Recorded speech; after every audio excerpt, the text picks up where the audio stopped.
আমি কালকে উত্তর 24 যিনি প্রশাসনিক প্রধান আছেন ডিএম, তার সঙ্গে বৈঠক করেছি।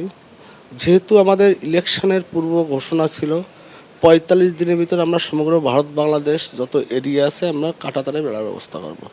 আমার উত্তর 24 জেলার ডিএম ম্যাডাম যেটা বললেন, বসিরহাটের 3টে মৌজায় প্রবলেম ক্রিয়েট হচ্ছেন এবং দেশের স্বার্থে কোনো কম্প্রোমাইজ মেনে নেওয়া হবে না।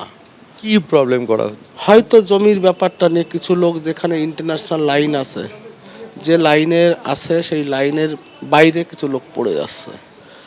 তাদেরকে ডিএম ম্যাডাম বলেছিলেন যে আমরা জমি এই পাশে দিচ্ছি, আপনারা আসুন। তারা আসতে চাচ্ছে না, সেখানে হয়তো একটা বাধাপ্রাপ্ত সৃষ্টি হতে পারে। 1 সপ্তাহ আমি তাকে বলে দিয়েছি, ম্যাডাম আপনি বুঝিয়ে বলুন, তারা যদি রাজি না হয় যেটা আইন অনুরূপ ব্যবস্থা যেভাবেই হোক ফেন্সিং দিতে হবে, কারুর মাতুব্বরি আটকে রাখা যাবে না। এই কাজটা কারুর মদতে করছে এরা? হতে পারে, মেবি হতে পারে। সেক্ষেত্রে ক্ষতিপূরণের ব্যাপারেও কি ক্ষতিপূরণ তো গভর্নমেন্ট দিতে রাজি আছে, ক্ষতিপূরণ তো দিচ্ছি আমরা। সেন্ট্রাল গভর্নমেন্ট তো প্রথম থেকে বলছে চাষিদের যাদের কাছে জমি অধিগ্রহণ করা হবে তাদের ব্যবস্থা করা হবে। বিনা ক্ষতিপূরণে তো আমরা জমি অধিগ্রহণ করছি না। যারা সিএতে আবেদন করেনি তাদের জন্য কি বার্তা দিচ্ছে? তাদেরকে একটাই বার্তা দেবো, দেখুন আমি একটা উদ্বাস্তু পরিবারের সন্তান, আমি উদ্বাস্তুদের যন্ত্রণাটা বুঝি। যারা এখনও মমতা ব্যানার্জির কথা শুনে বিগত দিনে ভুল বুঝিয়ে আপনারা সিএতে অ্যাপ্লিকেশন করেননি, আপনারা ইমিডিয়েট সিএতে অ্যাপ্লিকেশন করুন, নতুবা কিন্তু সমস্ত সরকারি সুবিধা থেকে আপনারা বঞ্চিত হবেন। যাদের এসআইআর এর নাম বাদ গেছে তাদের জন্য কি?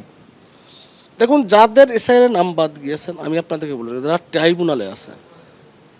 যারা ট্রাইব্যুনালে আছেন, তাদের নিয়ে কোনো প্রশ্ন নেই। কোনো অবৈধ নাগরিককে ভারতবর্ষের পশ্চিমবঙ্গের বা ভারত সরকারের মানুষের করের টাকায় তাদের কোনো সুযোগ সুবিধা দেওয়া হবে না। যারা ট্রাইব্যুনালে আছেন তাদের রেশন কার্ড ডিলিট হবে না, আমি আমার দপ্তরে কথা বলে রাখছি। সরকারি সুযোগ সুবিধা পাবেন এবং যারা সিএতে অ্যাপ্লিকেশন করেছেন তারা সবাই সুযোগ সুবিধা পাবেন। গত 11 তারিখ মন্ত্রিসভার বৈঠকের পর বিএসএফকে জমি হস্তান্তরের সিদ্ধান্তের বিষয়ে কি জানিয়েছিলেন মুখ্যমন্ত্রী শুভেন্দু অধিকারী, শুনবো। আজকে আমরা প্রথম দিনই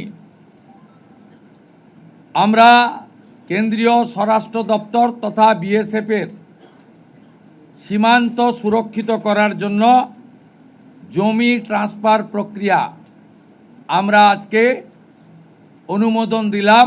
ভূমি ও রাজস্ব সচিব তাকে এবং মুখ্য সচিবকে দায়িত্ব দেওয়া হলো 45 দিনের মধ্যে বিএসএফের প্রয়োজনীয় জমি হস্তান্তর সম্পূর্ণ করতে হবে।